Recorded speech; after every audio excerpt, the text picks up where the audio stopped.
Bien-aimés dans le Seigneur, il y a des échecs qui sont source de connaissance et de révélation. Parce que Dieu veut tirer sa gloire dans ton humiliation n'est pas éternelle, mais prépare la gloire à venir. Ce qui veut dire que l'échec nous oriente parfois vers la meilleure destination. Donc tout ce qui t'arrive t'emmène quelque part, t'introduit quelque part qui est mieux que là où tu es quitté hier. Donc ce qui te fait mal ou pleurer aujourd'hui sera la cause de ta louange demain. Quand tu donnes le temps au Saint-Esprit, il n'échoue jamais. Tu peux échouer en tout et partout, mais jamais dans la présence de Dieu. Donc, quand tu as l'impression que quelqu'un est en train d'avancer, malgré qu'il est élevé,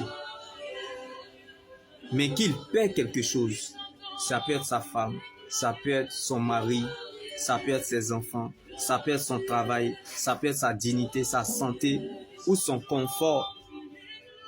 C'est qu'il y a une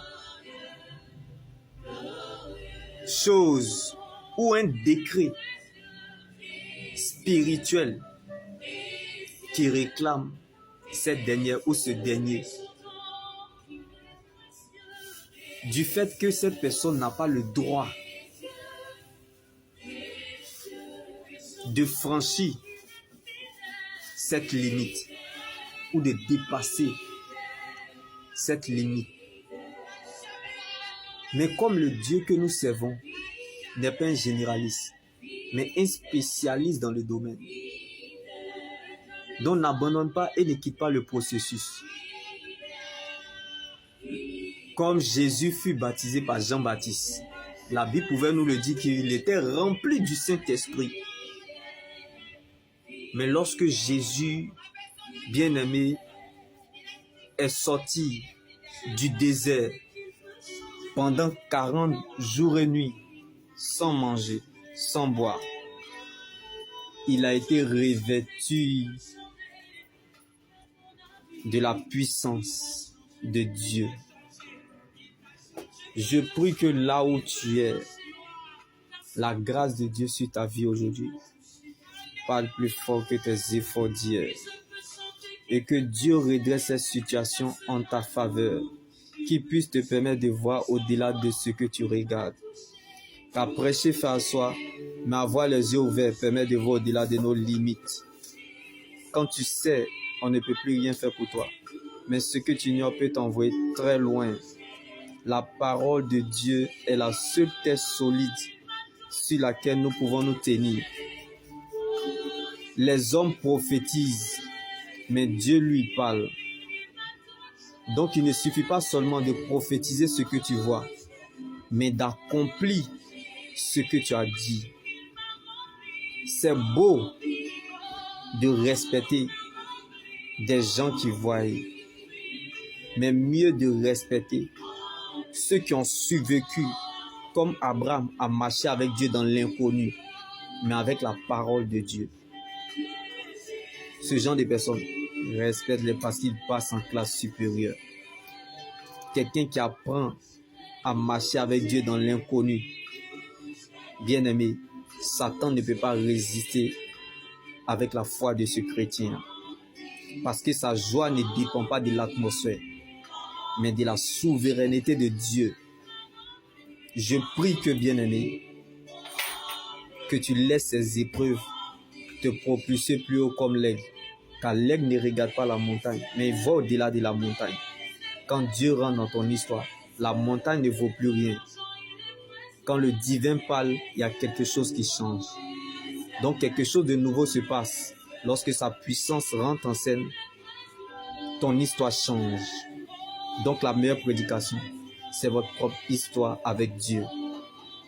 Ce que les gens disent est important, mais n'a pas de valeur. Les gens peuvent se la raconter, se la péter. Les gens peuvent parler, mais il y a une seule parole dont la parole est éternelle qui accomplit tout ce qu'elle dit, qui est la parole de Dieu. Donc quand tu veux voir, il faut savoir regarder la parole de Dieu. Car le Dieu que nous servons est le Dieu qui garde l'alliance.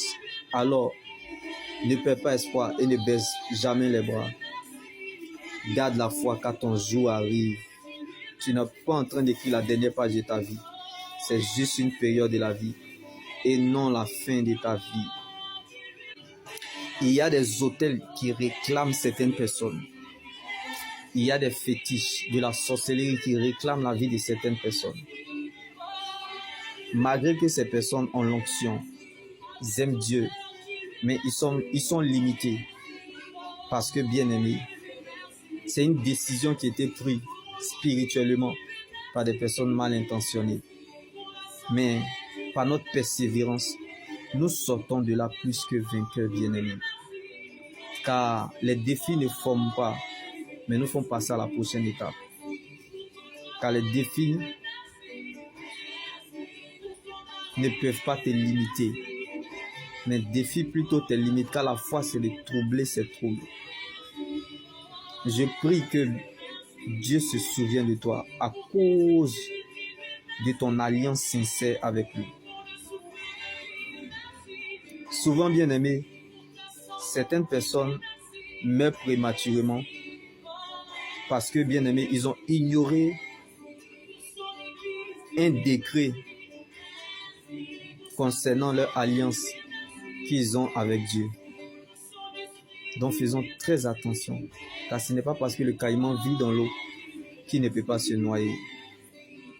Un enfant de Dieu n'est pas étonné ou perturbé lorsqu'il échoue, car la destinée te prépare.